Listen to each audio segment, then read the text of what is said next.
Welcome to my channel. लहान मुले जिद्दी का होतात आणि त्यांच्या आरोग्यावर काय परिणाम होतात? आज प्रत्येकाच्या घरात हाच विषय आहे की मुले ऐकत नाहीत. त्यांना काही कामे सांगा किंवा टास्क द्या, लगेचच नाही म्हणतात. लहान मुलांमध्ये चिडचिडेपणा खूपच वाढत चाललाय. खूप हट्टीपणा, जिद्दीपणा वाढल्याने त्यांच्या आरोग्यावर काय परिणाम होतात हे जाणून घेऊया. हे असं का होते? मुलांना कोणतीही गोष्ट पाहिजे असल्यास खूप त्रास देतात. जोपर्यंत ती गोष्ट मिळत नाही तोपर्यंत रडत बसतात, ऐकत नाहीत. शेवटी आई-वडीलच कंटाळून त्यांना ते घेऊन देतात.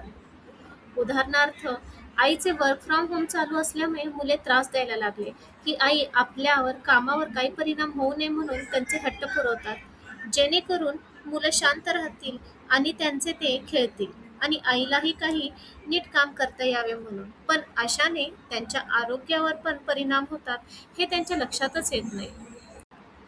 लहान मुलांमध्ये चिडचिड होण्याचे कारण सतत टीव्ही, मोबाईल बघितल्याने डोळ्यांवर आणि मेंदूवर परिणाम होतो.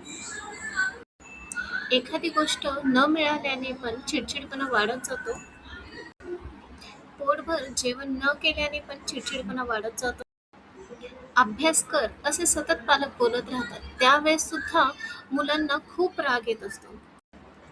मुलांचा चिडचिडपणा कमी करण्याचे उपाय: जास्तीत जास्त टीव्ही, मोबाईल, लॅपटॉपचा वापर कमी करावा.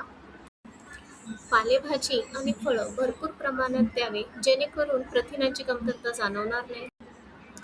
पालकांनी सुद्धा मुलांसोबत रोज थोडा वेळ घालवावा. खूप प्रयत्न करून पण मुलं सांगून पण ऐकत नसतील तर नक्कीच डॉक्टरांचा सल्ला घ्यावा. पालकांनी मुलांना न रागवता त्यांना प्रेमाने जवळ घेऊन काय चुकते ते शांतपणे सांगावे. रोज थोडा तरी मुलांकडून व्यायाम करून घ्यावा, त्यामुळे त्यांचा मेंदू शांत राहण्यास मदत होत राहते. Thank you.